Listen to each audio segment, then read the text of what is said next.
Hey guys, it's me, everyone's favorite weird English teacher. So I was trying to set up to go live and apparently that's a lot more difficult than I was expecting it to be. So I'm just gonna record this and hope the app doesn't crash like it did the last time I made a video. But I've been hearing you guys, you're saying, Nikki, make more cooking videos. Nikki, we like the way you cook. Nikki, cook us food, which isn't happening yet, but I'm just going to show you guys how I cook things. So first and foremost, first step, whenever you are cooking anything, is to do the dishes. I know it sounds like it kind of sucks. It's the part of cooking nobody really likes to do, but I always get a big sink full, I'm pointing this way because that's where the sink is, sink full of hot soapy water so that as I'm dirtying dishes, I can just put them in the water and then they're like ready to clean and they get to soak and everything's great. Focus. I'm back. All right, so what I'm gonna make today is actually 3 different things. I'm gonna make my dinner for tomorrow, which is gonna be crock pot buffalo chicken, which is something I really like to make, and it's super easy because you just put it in the crock pot and then it cooks all day tomorrow, and whenever I get home, it's delicious and ready for me. I'm also gonna make dinner for tonight because I had a late snack when I got home, and so it's 8:30 and I haven't eaten dinner yet. So I'm gonna make like fancy ramen, Niki style, for dinner. And then I'm also going to make a dessert, which I'm pretty excited about. And because we have to freeze the dessert, I'm actually going to get started with that right now. So step 1, wash your hands. Step 2 is get your pre-baked cake.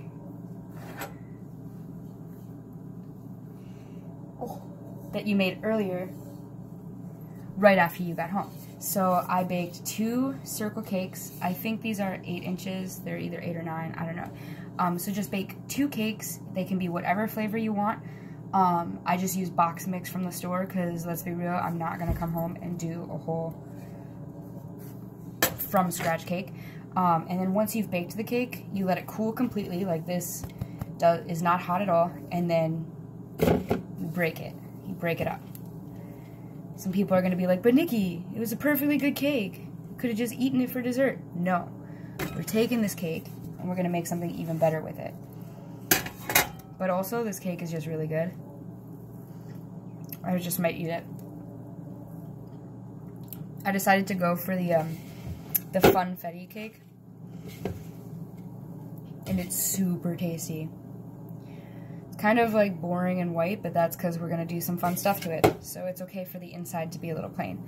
Some people are gonna say, Nikki, what are you making? Why are you just making something and not telling us what it is? So thanks, little voices, for reminding me. I am making my version of cake pops. I know cake pops have gotten like really popular lately, and I've seen like cake pop makers get popular and like molds, or like bake your cake pops into little circles, or cake pop hacks where people are like making cake in mini muffin tins. And that's not cake balls. That's not cake pops, you guys. This is how you make cake pops. So I've got the first one broken up, crumbs. I'm gonna take my second cake and do the same thing. There's some goopy stuff in the middle, but I'm just gonna eat that part.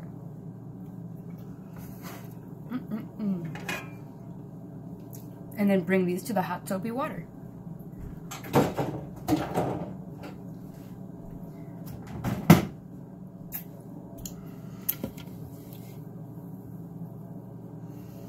I didn't just lick my fingers and then put my hands in the cake. No. So crumbling up the cake. And then what we're gonna do, since I'm not going to be able to show, I don't think, the entire process of making the cake pops, is you get it all crumbled up, and it's fun. It's a good time. And actually this is like a really moist, sorry, I know a lot of people hate that word, but it's cake. It's a good reason to use it. It is not dry. Because this is such like a not dry cake mix, you could probably, oh yeah, if I just like Tried. Oh, no. No. No, can't make it into little balls. So what you have to do now is take a tub of frosting. And again, this is going to be sweet, but that's why they're cake pops, is because you only need to eat like one at a time, and then this is probably going to make so many, honestly. Alright, so I've got it all crumbled. And then you take frosting of your choice. It can be whatever frosting you choose. And when I was at the store with Carrie the other day, she put in a frosting request. Where are our spatulas? I'll have to use this one. And she wanted me to get the aqua blue frosting. And it comes with these little fish. They're little fish sprinkles, you guys. So that's super cute.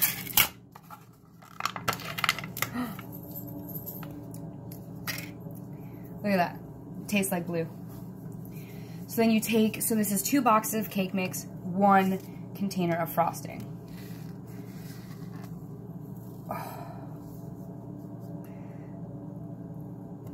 Oh, that just like made this weirdest plop noise. Okay. This is gonna be so colorful. Maybe if you guys are super lucky, I'll bring some into class, since so far my students are my #1 fans on here. Maybe you too will get cake pops if you subscribe. Never know. Help me out over here. I'm a new, not new teacher, but I'm a teacher. I'm a new YouTuber. Speaking of being a new YouTuber, if you guys have any ideas for videos that you would like me to make in the future, you know the drill. Leave a comment below. Oh my gosh. Or if you're one of my students and you know me IRL, in the real world, you can go ahead and just tell me in person. I'm pretty open to ideas. I know, I'll give a little shout out, Plea is always wanting me to do some makeup tutorials, but I don't feel like I'm that great at makeup. I mostly watch tutorials in order to do my own makeup, and so I don't know how good it would be for me to make my own makeup videos, but I can give some shout outs to my favorite hi Harris, my favorite makeup tutorialists. I really like Jackie Ana. It's Jackie Ana. Harris knows her because we watch her, like, me and all my roommates, because we love her so much. So I like Jackie Ana. I was really into, what is her name? I forgot her name, so clearly I'm not that into her. Oh my gosh, she has the pink hair. She has the pink hair, and she has the kids, and she did a collab. She's on Snapchat. Honey, I have no idea. Oh my gosh. Candy Johnson. Candy Johnson. K-A-N-D-E-E.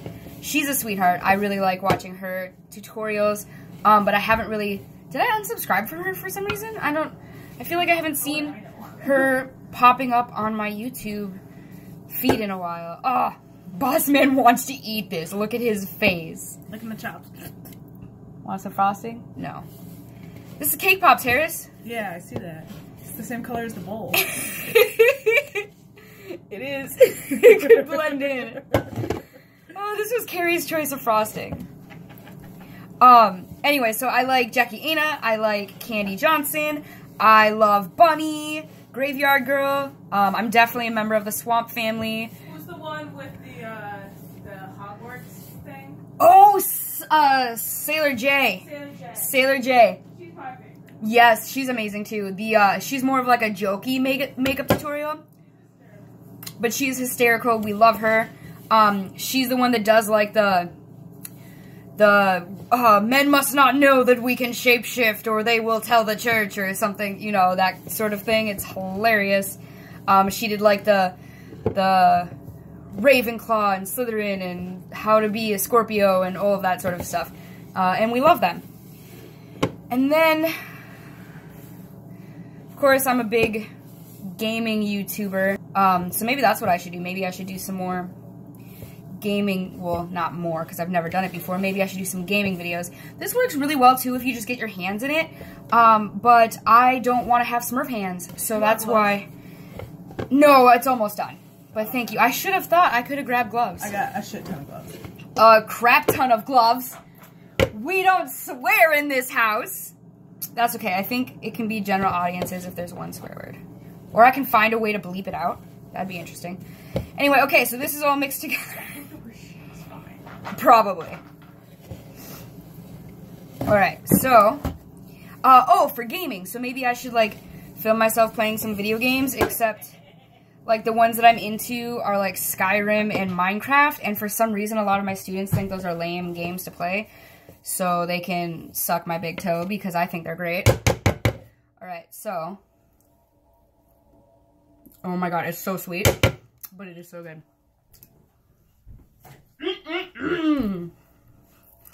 Oh my god, it looks like the Cookie Monster is having a party in this bowl. See, look, already got blue. But now I'm going to take this, and we have a big old chest freezer. I'm going to put a strip of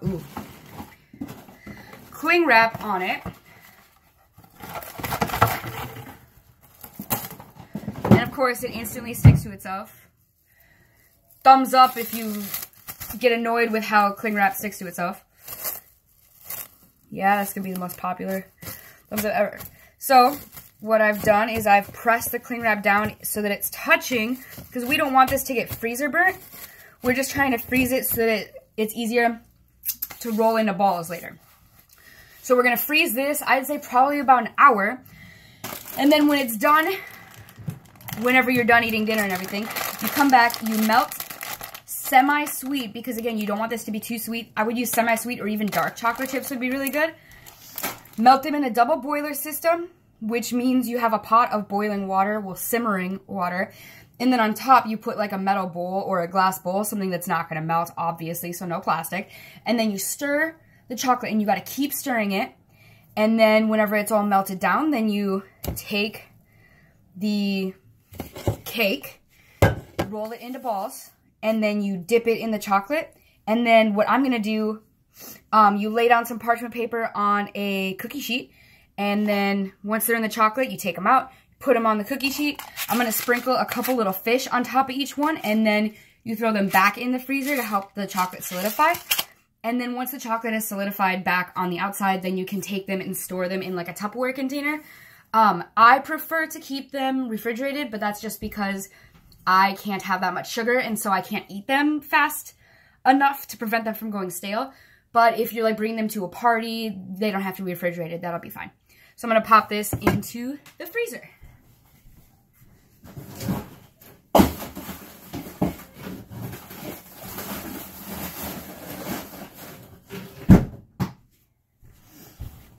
Alright, and blue is done.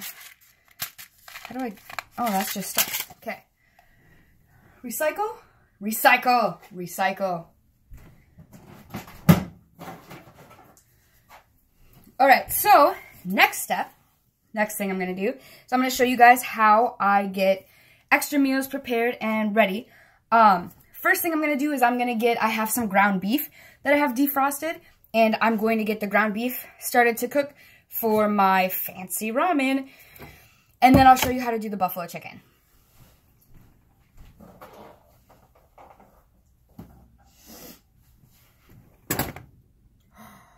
I just realized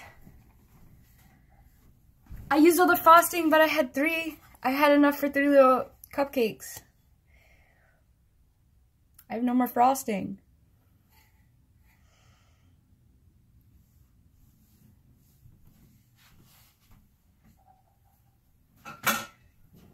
Anyway, grabbing my favorite pan,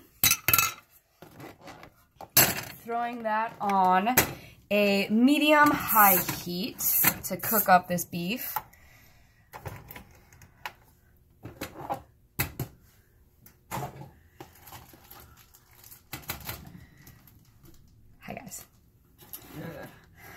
so much stuff out right now, but you can't see everything because I'm trying to be organized. All right, so we got ground beef. And if I had to take a guess, I would say this is probably about half a pound of ground beef. And I'm not putting any oil in the pan because this is like a, I want to say 80-20 split, and so there should be enough fat in the beef itself to create the cooking juice. Wash your hands.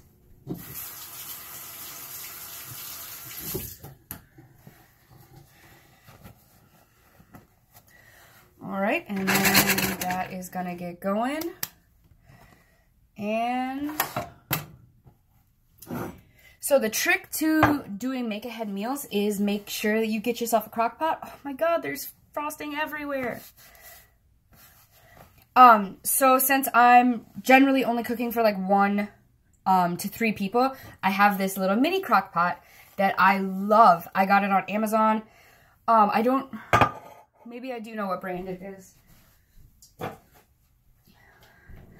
Oh, it's like the actual crock pot brand. I don't remember what size this is, but it's like, it's not the smallest one because they have a super small one that's made for like dips and hot dips.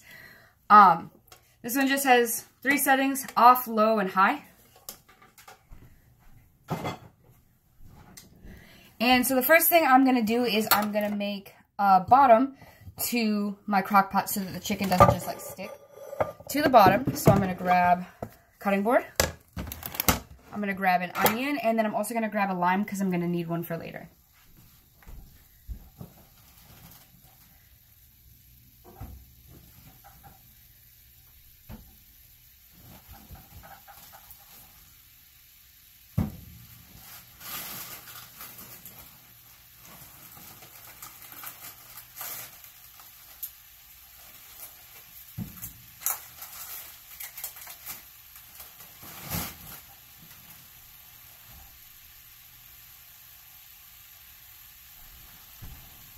Some of my limes weren't the freshest, I guess.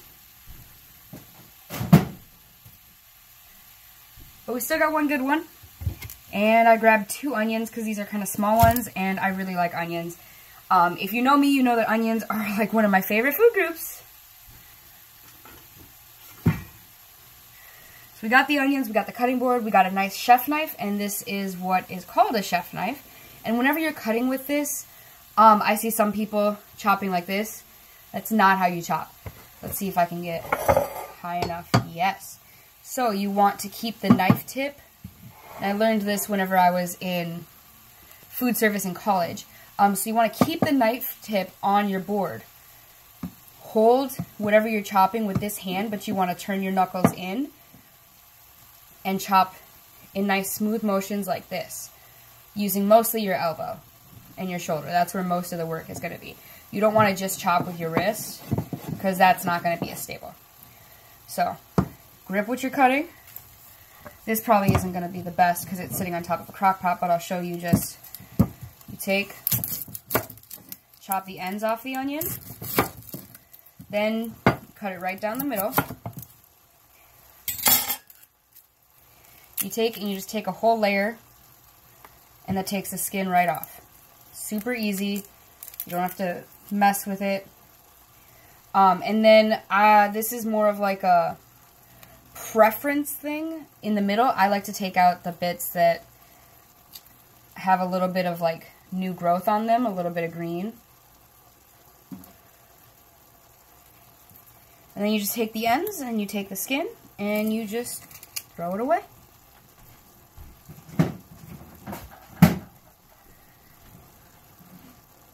I'm going to stir the meat really quick.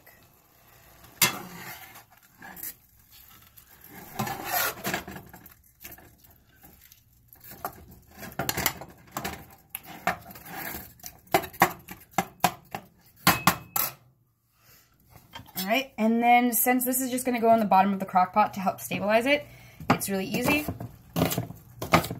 Just do a really rough slice. losing onions all over the place. And then into the bottom of the crock pot. And again, that's just a nice layer to help prevent anything from sticking, which we're going to put liquid in here with, ooh, that came off, with the chicken, and so I doubt anything would stick, but it's just more of a precaution. And because I like the flavor of onion. So, again, we're just going to peel that outer layer, get the inside bit out. Oof. These ones are strong ones, I am crying. Gather up all the bits and bobs.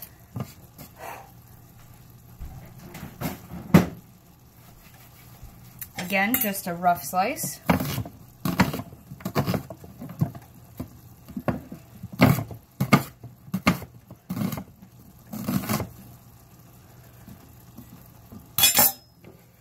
Into the crock pot.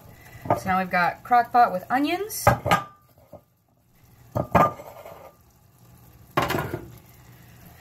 I'm going to take some garlic because, let's be real, nothing is complete without garlic.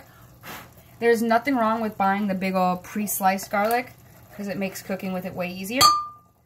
Just drop a little bit more, that much in there. And then I'm going to take the chicken. And whenever I'm doing crock pot recipes, I really like to use bone-in, skin-on chicken thighs, because that's where you're going to get the most flavor, believe it or not. So I'm going to do 2 chicken thighs in this. I'm just going to lay them right on top of the onions and garlic. And then I'm going to season them. I like to do skin side up so that they get the seasoning, and then as it cooks, the fat melts down and keeps the chicken from drying out.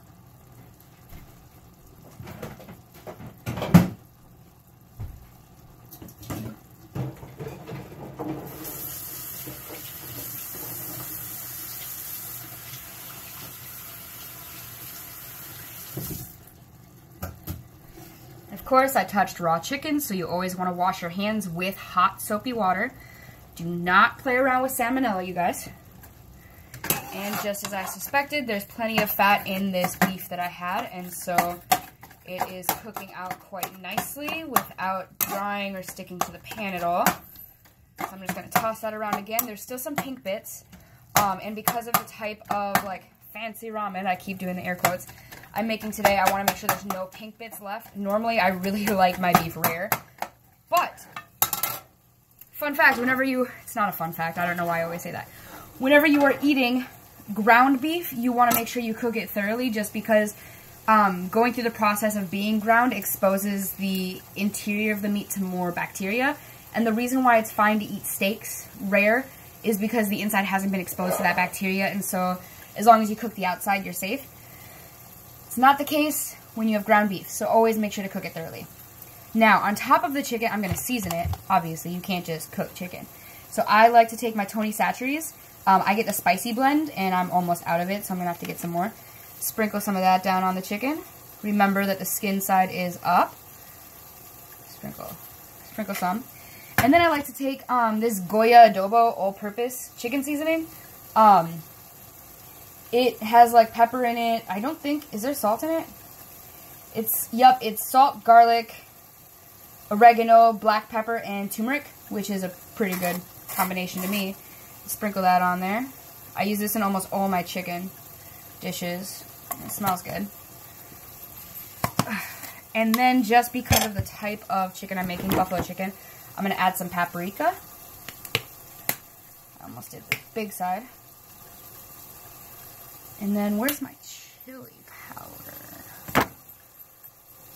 It might be out of chili powder. Oh, no, that is not chili powder. Alright. I also really like this ranch seasoning. I think it just adds a little extra something. And since it's buffalo chicken, you dip buffalo chicken in ranch. So I've got all that added in there. I'm going to throw, one of my friends went to Mexico recently and brought me back this hot sauce that I'm in love with. So I'm going to throw a little bit of that in there. Right on top of the chicken and the seasoning now. And then the final addition. It's not buffalo wings if you do not have Frank's Red Hot. I This is my favorite hot sauce. Sriracha's up there, but this is ultimately, if I had to pick one, and it's got to be the wing sauce. I just get this delivered from Amazon. Super easy. And go ahead and make sure the chicken is covered in the sauce. Yes. So we've got the chicken and the onions seasoned, covered. It's going to be delicious. So now what you do, you take the cover, you slide this right in your fridge, and then tomorrow morning whenever I get up and I'm ready to go to work, I'll take it out of the fridge, put it in the crock pot, turn it on low, and by the time I get home, it'll be ready.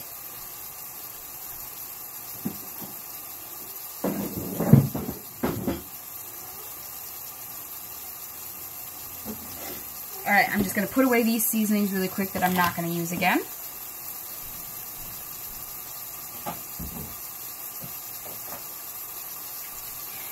And we are going to get back to tonight's dinner. So we've made dessert, we've made tomorrow night's dinner, and today's Monday, tomorrow's Tuesday, so we've made Tuesday's dinner and Wednesday's lunch. And now it's time to make Monday's dinner and Tuesday's lunch. So I've got the meat nice and ground up. And unfortunately, there's still some fat and oil in the bottom, so I'm going to go ahead and drain it off in the sink, running some hot water, because animal fat tends to congeal more at room temperature, and you don't want that to clog your pipes. So make sure you run super, super, super hot water if you're draining fat in your sink.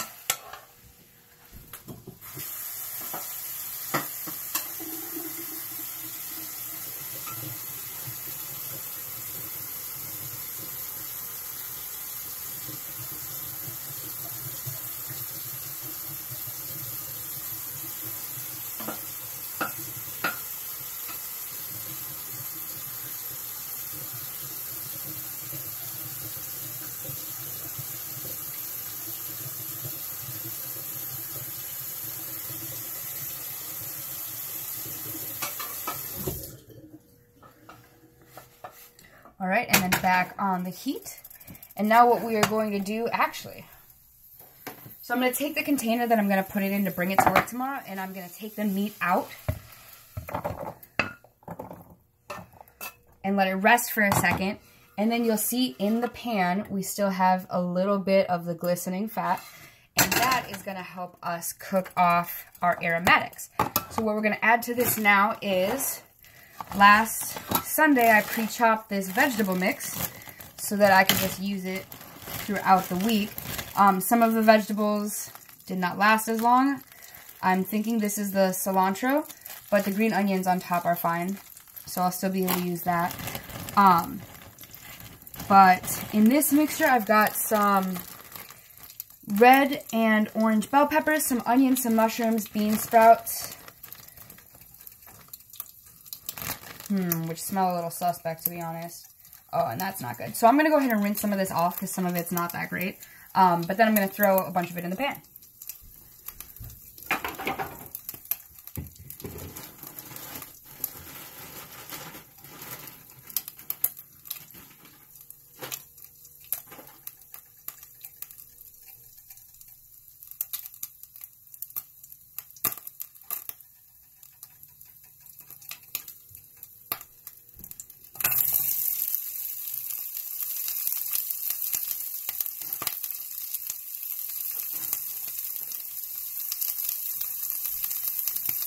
Bell peppers held up really nicely. So bell peppers going in first. The onions, of course, look beautiful. And they're just sliced like this. Bell peppers are sliced like this.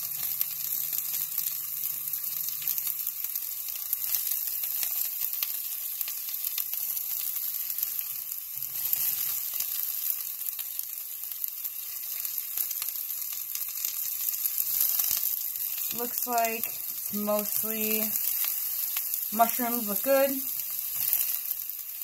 Mostly. But remember with like mushrooms, if you slice them, you're going to want to touch them, and if they feel like slimy, I know that's like a gross way to describe something, But basically, if they feel gross, you're not going to want to cook with them. You're going to want to just toss them.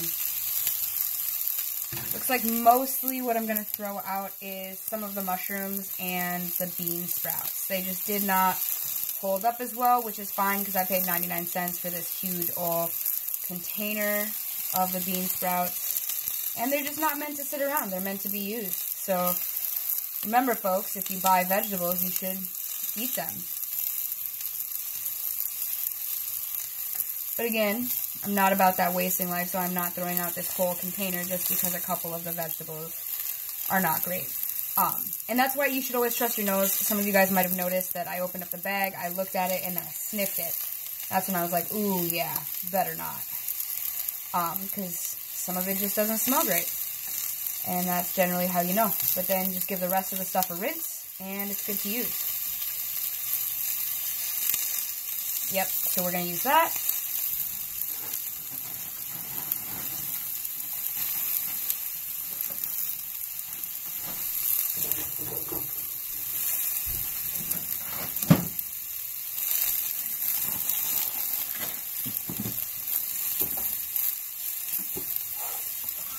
Sounds great.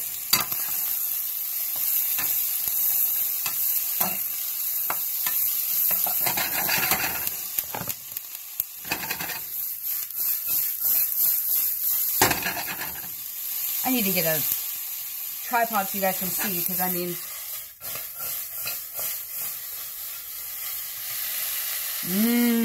it's doing some great things in here. So along with this, I'm going to throw in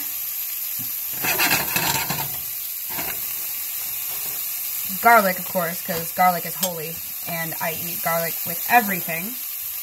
Literally, like, honestly.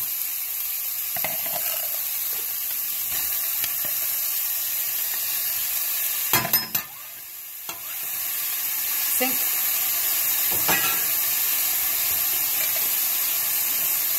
That sound is great.